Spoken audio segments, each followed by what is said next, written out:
Hi, if you think your girlfriend is petty, then you haven't seen the Kenyan government. For the longest time, it has been Matatu culture's biggest hope. Kind of like Andrew Kibe and marriage, or better yet, Crazy Kena and substantial scripts. The first most noticeable form of government meddling was back in 2004, when a man named Michuki came with a bunch of rules. Among them, strict uniform for Matatu crews, mandatory seat belts, fixed routes of operations, and many others. This brought the first and the most aggressive crackdowns, and it was the first time the government reshaped the culture in a good way. All others would later prove to be nothing other than Neville's type of content.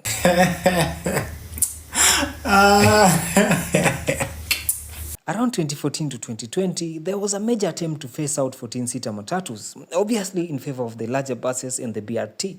To achieve this monstrosity, the NTSA used a legal notice which said it would not license new PSVs with less than 25 seats. Obviously, once it took effect, longer buses would have been more standard.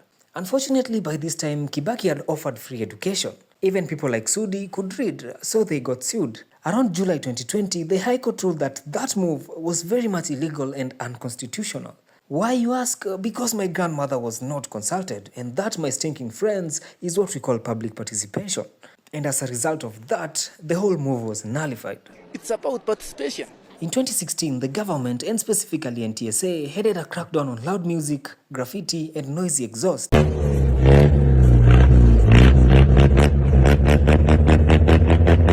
Basically, the directives here were that vehicles remove their noisy exhaust, stop loud music, stop obscene videos, I wonder who complained about that, and remove offensive graffiti.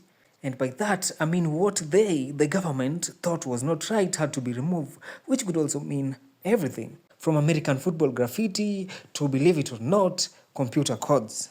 In 2018, Matatu Circles performed a great pullout on NTSA. Matatu Circles pulled out a reverse card on NTSA, arguing that it was acting beyond its legal powers and that it was enforcing some directives without proper grandmother consultations. They were also pushing back against the phasing out of 14-seaters, which led to the nullification in July 2020. Because as much as you'd like to disagree, even little things deserve a spot. In 2023, the NTSA showed up again with new structural requirements for Matatus. They wanted anti-roll bars, 3-point seat belts, properly mounted seats, and many others. So essentially, most Matatus redesigned their interiors.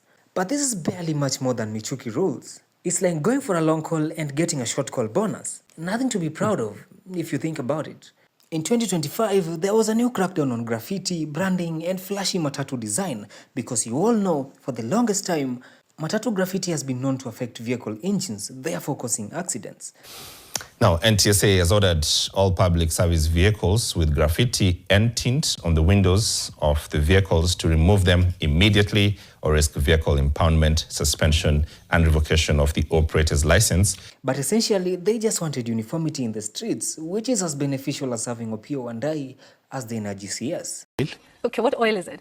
There's Mervyn, there's light, there's sweet, there's different varieties, there's different qualities. Well, let me just say for the time being, Yvonne, that this is good quality oil. So you don't know the specific oil that we have in Turkana, in Lokichar Basin? Why do you have to say that? No, I'm asking. So what has all this fuss been about? To find that out, let us look at the bigger picture. From the 2010s to right about now, the government has had need to control this entity, just like they are trying so hard to do with the border industry. It's not rocket science. Well, it is, if you find people like Mluo funny. So why are they doing it? Hold on, let me hook you up. For one, they seriously want to introduce and run the BRT, and also formalize PSV into an organized form of transport. But that's the equivalent of taking away that guy's blender. It's his entire content. Have you ever wondered if a goat's skull can be blended whole? Have you ever wondered if coconuts can be blended whole? Have you ever wondered if a blender can blend sugarcane? Just as being disorganized is being Matatu's entire flexibility. So why has the Kenyan government failed to fully take over Matatu culture? See, the government cannot really replace Matatu's economic reality. 70 to 80% of Kenyans use public transport. BRT is incomplete to handle that. Trains have limited routes, among them your sister and her group of friends. Nairobi would literally be at a standstill without Matatus, and borders are not for everyone.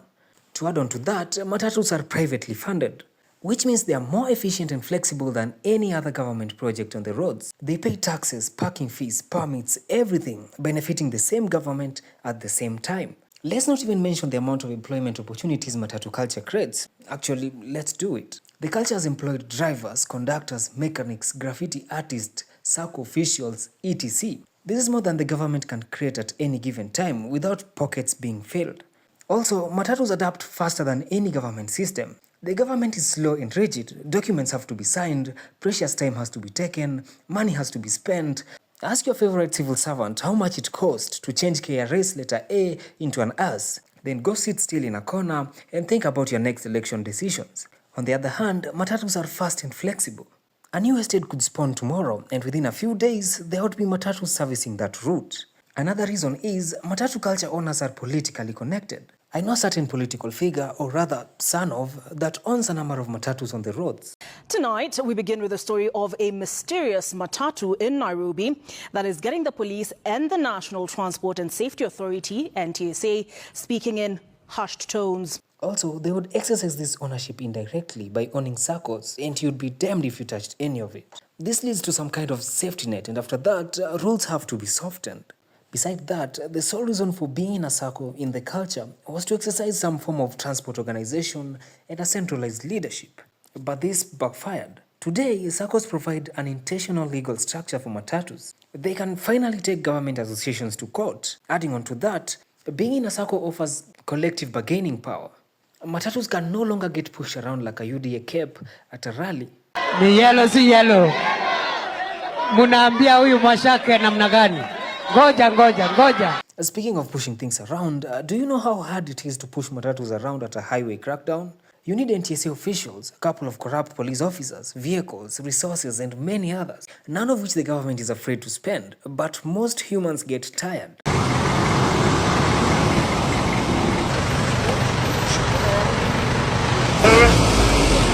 And the government does not have enough personnel to cover all Kenyan roads at the same time. Also, Matatus will always evade hot routes at all times, even if it means driving on Nairobi's poor drainage system.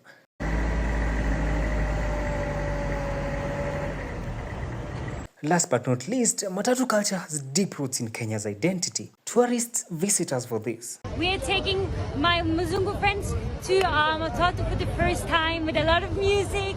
So let's go! And there's always some form of pushback on any government aggression towards it. That's of course until the government finds a better alternative, which could be never, with people like these as leaders. Nikisema ubina nitakuchapa, nipata umepigwa huko unakaa nyanya. Ni mimi nimekufanya nyanya. The cycle will always continue and the script will always be the same. The government creates new rules, there's aggressive reinforcement of these new rules, number plates are plucked out, money dished out, vehicles impounded, etc. Then Matatus resist these reinforcements and go to court. Court releases a hearing date and reinforcement collapses. Just like that, Matatu culture returns to the streets. Thank you very much for watching this video and specifically up to this point. Drop a like if you think this video was worth your time. And if you have any input to add, put it down in the comment section below and I'll personally get to it. Speaking of sound and graffiti, of late kulikuwa na hadi kesi ya gezi ile kotini. Alikuwa amesema tutoe magraffiti kwa nganya. Unaonaje? Kwambie. Hata ukiangalia huko nje. Kenya ni ma3. Hata mzungu ako wapi? Anakupanda matatu. Anashindwa hii disco ni gani? Inasonga. Nanipata. Hii ni culture yetu. Kwanza namba 9, unakumbuka namba 9 ilikuwa namba 9. Nanipata. Kwa hivyo hii ni culture sisi. Kwa sababu hata hizi gari tukiziendea kwa kampuni, wao shindwa hizi gari. Inakuja talenta moja, kidogo ina talenta 2. Kweli. Nanipata. Anashindwa hii gari TV iliingiaje hapa? Ni culture yetu. Na kweli. Kwa hivyo, agava ikiingilia inakwenda tuua. Kweli. Na hii wewe ni mzee. Kuna kategori mbili angalia hapa sasa, kuna hii na kuna hii. Sasa hii ni vijana kuna ukiona masikio yako yezai na hii panda hii. Here are some of my other videos you might like. Please check them out. And with that being said, see you on the next one.